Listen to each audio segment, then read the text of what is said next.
Hi everyone, my name is Megan Jen, and today I'm going to present my 2010 project. So first, I'm going to show you some pictures of famous architecture in China.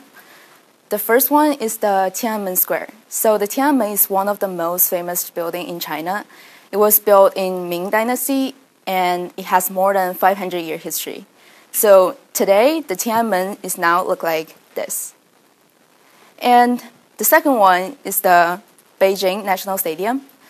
So the Beijing National Stadium is also known as the Bird Nest, and it was designed in 2008 for the Olympics game. So the last one is the CCTV headquarters.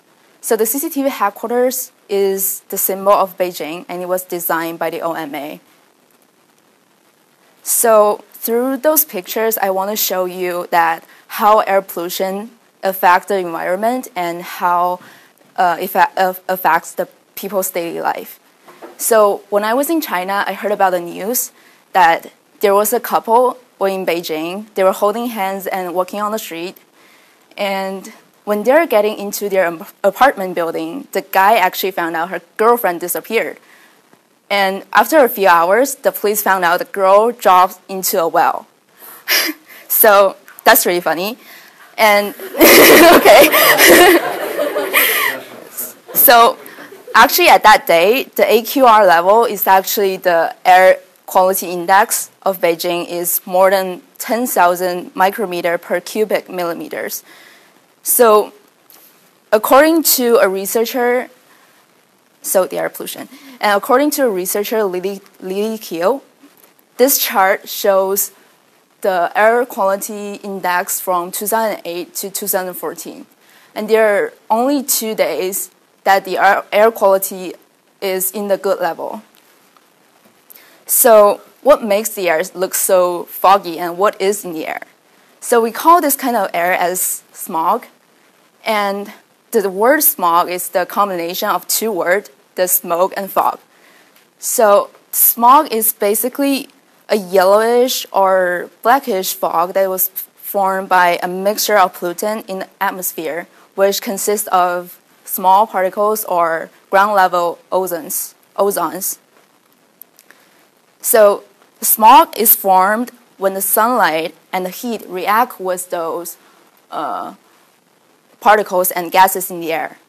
And what caused the smog can be the transportation or other human activities.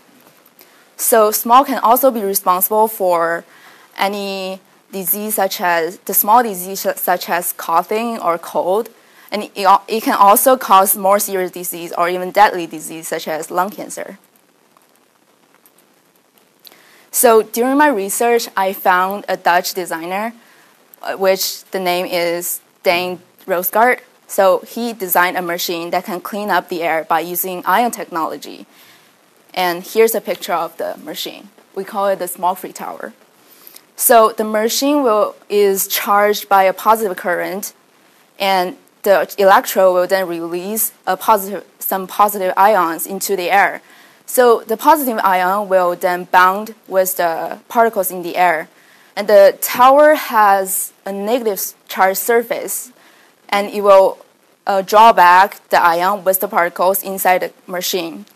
And the particles will then be collected and made into diamonds because particles and diamonds are both consist of carbon.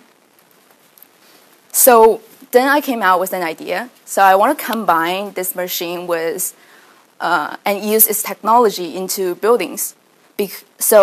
Because buildings everywhere in the cities, and if the buildings have the function of cleaning air, so first it can save more space for the city, and the second it can have higher rate of work. So I designed an apartment, which I call it the smog-free apartment. So this is how the apartment will look like from the outside. And the machine will be inside the building. And here's the platform for the building. So in the first floor is where the machine is at. And so the purple arrow will show how the smog get into the machine. And the air will go through a filter, which is the big circle right here. So then the particles in the air will then be collected and stored into the 4 boxes in the bottom of the machine. So after the air being cleaned, it will go into the basement, and here's the entrance for the air. And this is a diagram how the whole system works. So the clean air will then go to the basement and get into a generator that will release the positive ions. So then the clean air will then carry the positive ions outside the building, and the positive ion will then attach themselves with the particles in the air and be drawn back into the machine again and continues this cycle.